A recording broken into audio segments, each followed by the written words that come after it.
Okay, hi everyone. So we are now going to create a table mat that can be used as a centerpiece that is Kiwandi inspired. So we're going to do the design and layout. So if you're new to the program, welcome to the program. We create with all recycled fabrics, materials, supplies, anything we can think of to give our earth a little hug. And if you're coming back, thank you so much for coming back. And so we're going to get started, and I'm going to keep it very simplistic. And I want to preface this with, this is a Carmella way. The authentic way folds the pieces after the first row. They fold their pieces. They sew their first row on at the edge of the fabric, and then they tuck the batting in underneath all of the first row, and then they continue with the second and third, going towards the center of the piece. I do not do it like that. I'm using raw edges.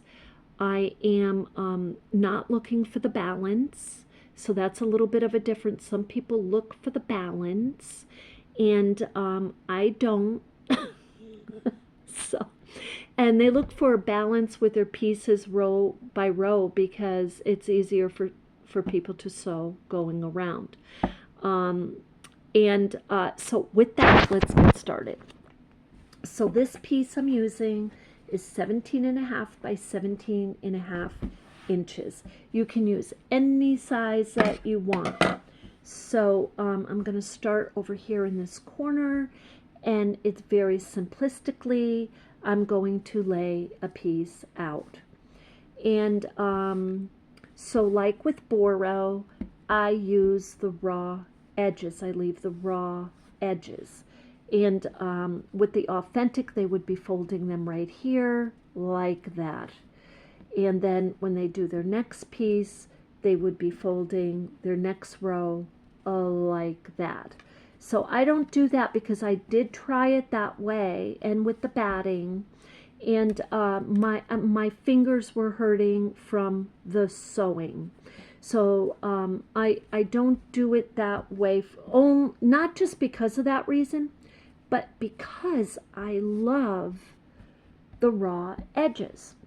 And with the Boro, so it's kind of mixing a little bit of the Boro and in with this method, you might say, because the Boro was created that way hundreds of years ago and has held up beautifully for hundreds of years. So it's not a wrong or right, it's just what method you want to use. And so that's how this is how I typically do it. So with Kiwandi, now I want to go down, and this just happens to be cut in an L. That's a little unusual. I don't want to confuse you, so I'm looking for a wider piece to use here. That's good right there. So I want to just make sure I get my overlapping.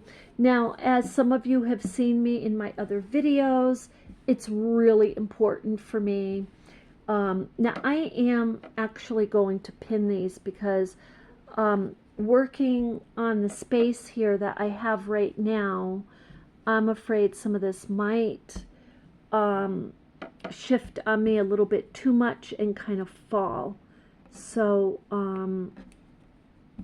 because what I want to do is turn this piece this way now.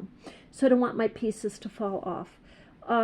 And the reason I do that is I want to keep the row that I'm working on with Kiwandi right in front of me.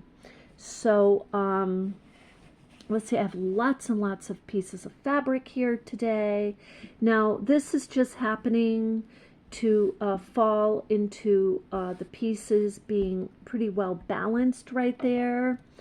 Some of you have seen my Kiwandi, and I do like the balance. I'm going to tell you, I think it gives it such a wonderful effect.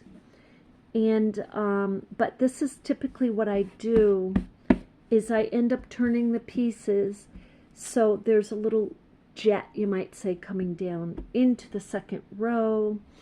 And I just really like the challenge of kind of piecing that together as we go along. So that's kind of how I've been doing it, like that. Now look, this just happens. This one I am going to cut a tiny bit there, and at the edge here, you see, I'm making sure I have 1/8 of an inch covered there. So now I'm going to put these up here for a moment, and I'm going to turn this again, because what I want here is for my piece to be right in front of me. I want to be able to see the row that I'm working on going this way. So that's why I do it that way.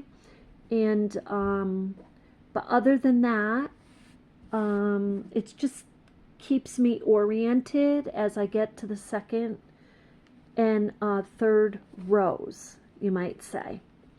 It just keeps me oriented with my method that I'm using. So let's see, I do want to use this lovely fabric. It's been sitting in the drawer for so long. It's just beautiful. I love the lime green. And so I'm going to put that right there. And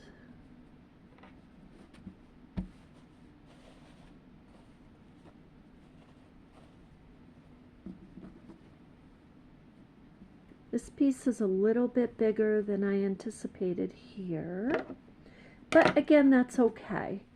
We can put that there. And oh, this is better, actually, to be honest with you. I like that one better. And I'm going to, now just like with Boro, I do overlapping and or underlapping. So I'm just bringing those like that.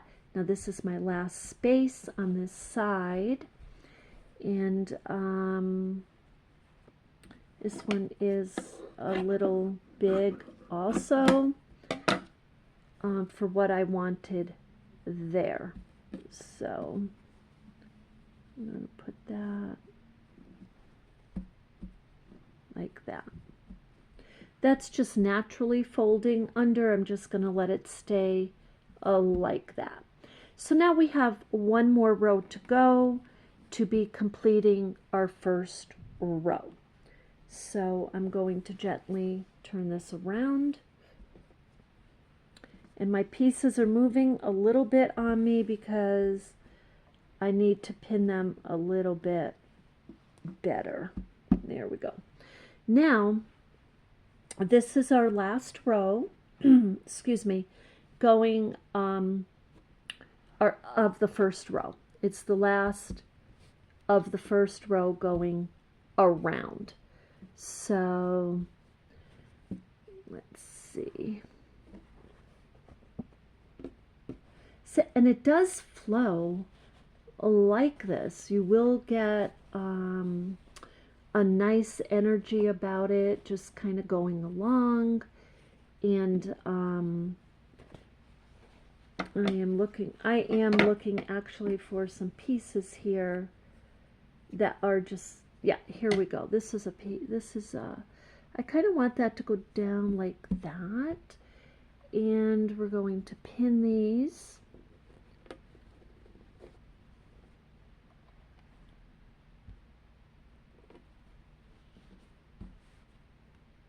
But you see how the method flows, like it doesn't really take you long.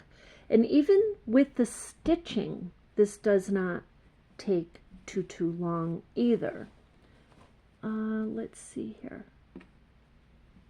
Piece right there.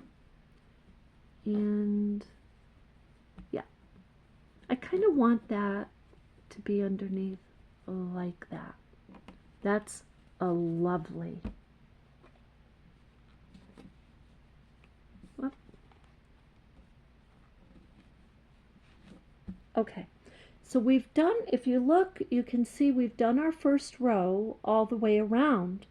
It really doesn't leave much in the middle to continue. However, to stay oriented on my rows, and I think it makes a huge difference, at least for me, in creating my Kiwandi effect.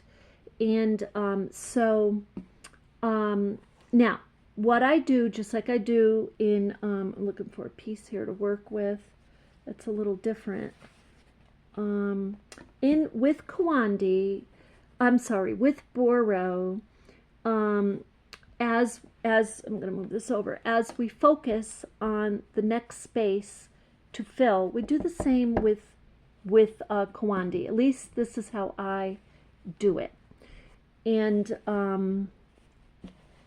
I had some pieces cut here. Yeah, I guess this is the one I'm thinking of.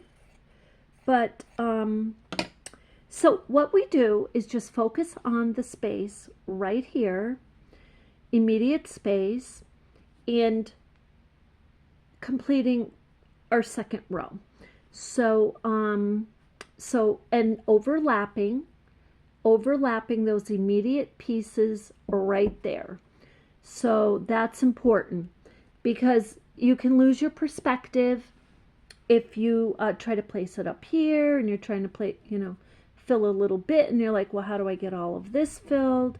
So you don't worry about all of that, but worry about the space immediately after your fabrics. So and the ones that you are going to be overlapping 1/8 of an inch, either overlapping, underlapping, whichever you choose. So now I've got this space right here. I'm staying in my second row. And so I'm going to underlap here because that's what I want to do. And I'm going to make that about 1/8 of an inch. And you see that comes up there a little bit. And for me, that's okay. If I really am bothered by that little design coming through like that, and I really wanted to do something, I wanted to cover it somehow, I could put, thinking here, I could put another little piece like this. So I think that's lovely right there. I could do that. And actually, I think I'm going to leave that right there because that's cutesy. That's really cute. So we'll put that there. Okay, so now you can see very quickly, so now we have our last space here. You can see very quickly the first row coming to an end here. So I'm going to put that one there. And what can confuse you about the rows are these spaces. Okay, so I'm going to turn this now. I'm going to turn it, and I want to focus my second row going this way. So I want to continue to go that way. And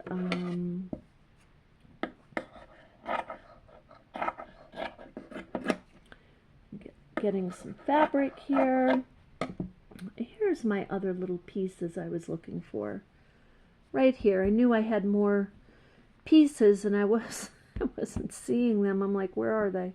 Where'd they go? So this has to be at least 1/8 of an inch above that piece, 1/8 of an inch above or below this piece, under 1/8 of an inch or under this piece. So those are my 3 pieces guiding me to the space that's going to be covered. And if it comes down a little bit, that's okay.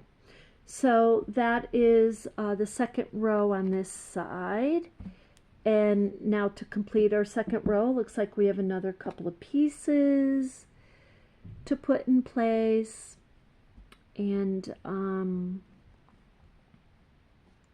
going to, working my 1/8 of an inch, we'll bring this piece down a little bit. It will jet it down a little bit and but I love that. And that covers more space too. It gives you, you're like, okay, I'm definitely covering the piece here. So now here I have this larger space. So I really do want to tuck this underneath. I'm going to make sure if it's 1/8 of an inch. This piece is on a slant, so I have to pull that up a little because it's got to be 1/8 of an inch under the whole piece. So that's good. Now I'm going to pin that. So that's my second row on the second side. Now we're going to turn it, and now we're continuing our second row going this way. Now you notice this piece right here has jetted into the second row a little bit. You see those pieces creating a second row a little bit. That's okay. So you don't let that obscure. That's why it's so much easier if you turn this towards you, because then you can see your second row. You're staying in your second row, and it just makes your life, a perspective I should say, easier. So bring that. And now we have this space, and let's see how this does here. So I'm going to put that this way. Now I have to be mindful that I have these two pieces right here, right above that blue piece. And so those need to be, this needs to be up there about 1/8 of an inch too, if I'm going to overlap my blue piece. So, and there we go there.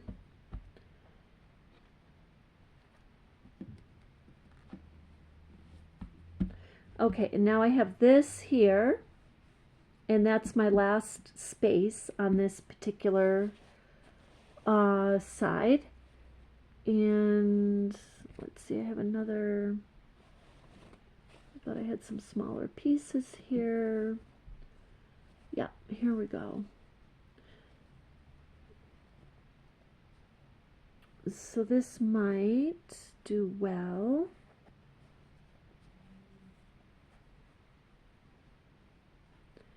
And now I want to show you this. You see how this comes up here? Do I have to bring this up and make it even? Now some people do. They want their pieces even. I don't. I come up about the 1/8 of an inch I'm looking for, and over this way 1/8, and over this way 1/8. And I either decide to tuck it under or over, and then I pin it. And like I said, it's people do that because of the stitching. It makes their stitching kind of catch the fabrics. It's a little easier for them in that way. So, okay, now you can see the center getting smaller and smaller. So we're going to turn this way now. And this is why I turn it. You can see very quickly how you can get confused on what the second row. We've only done 2 rows. This is the second row going this way. But it can get like that. It can get a little, you can get a little disoriented with it for sure as you get used to it. But even when you're used to it, I think it's good to have a little bit of a method, whether you're using some kind of a marker or something like that to, you know, kind of show where you are. So now there's this tiny little space for the second row there. And I'm going to put this one. And this is going to be just below that blue piece a little bit, because again, I'm working with my immediate space. That's how I do. That's how I do it. So, okay. So now I'm going to turn it, and Now you can see our center here. Now you have an option. You always have an option. You can put a big piece in the center if you want, and or continue. So I'm going to continue, and I'm going to seek out a little bit smaller pieces because I do want to see my center coming alive, so to speak. So, but this is kind of, that's kind of,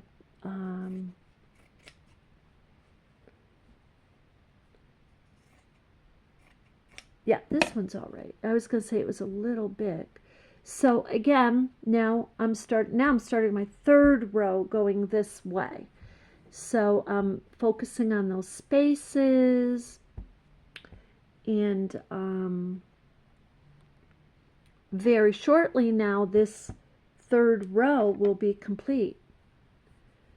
It just because it is small.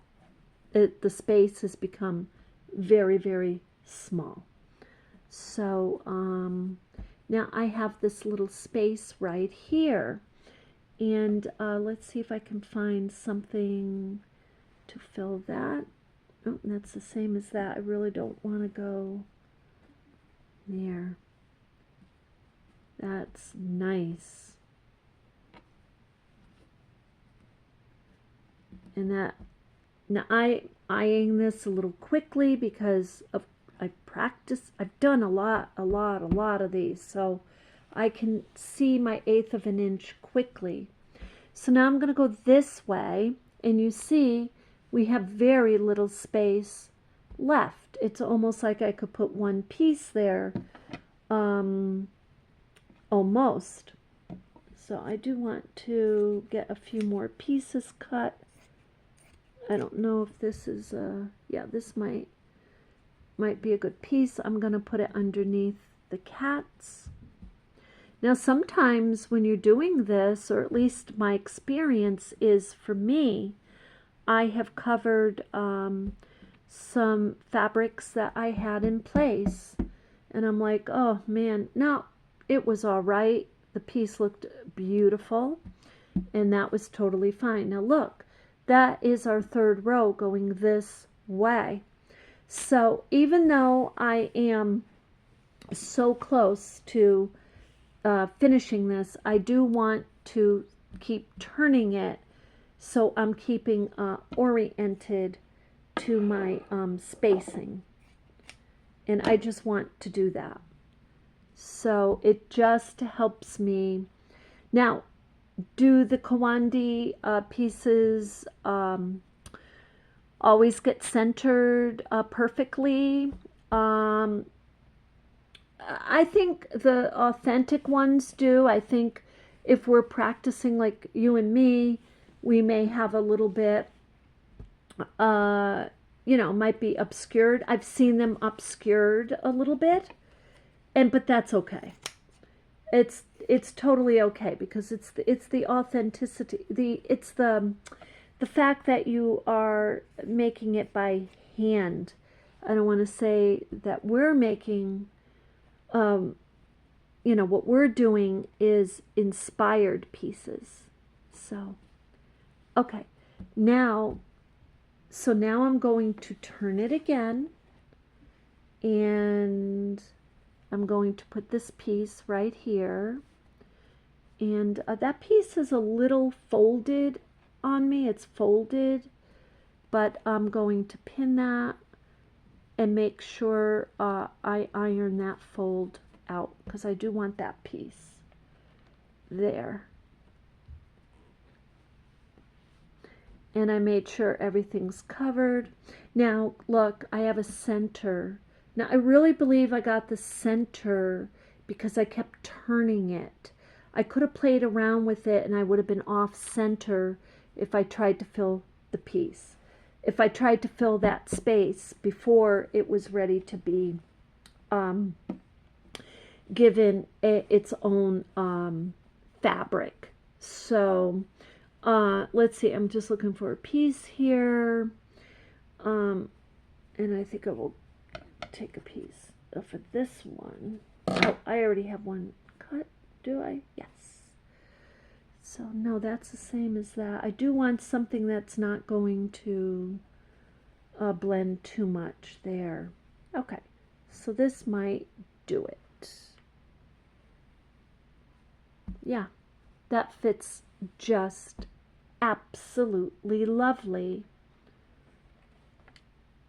This is lovely. I'm going to pin that so I can hold this up and just show it to you. Now you see, I designed this in real time with you. Okay. So there you go. I really do believe turning it to do each row makes a difference in getting it getting to the center more centered,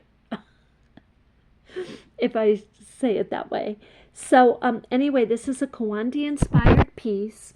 I hope that you love it, and I hope that you create your own. Can you use blends? Yes. Now, if you want to do it the authentic way, I would look up Sarah Khan, Sarahkhan. Her last name is Khan. Start with her name, looking up classes. And she's one of the pioneers with Henry Drewell, who helped the city women of India who create Kiwandi actually make money from their beautiful, beautiful, authentic work. So I'm grateful to them for inspiring me, and I'm able to create something that is just so very lovely and so fun. It's so fun to make this. So anyway, I hope that you enjoyed this and you have an absolutely beautiful day.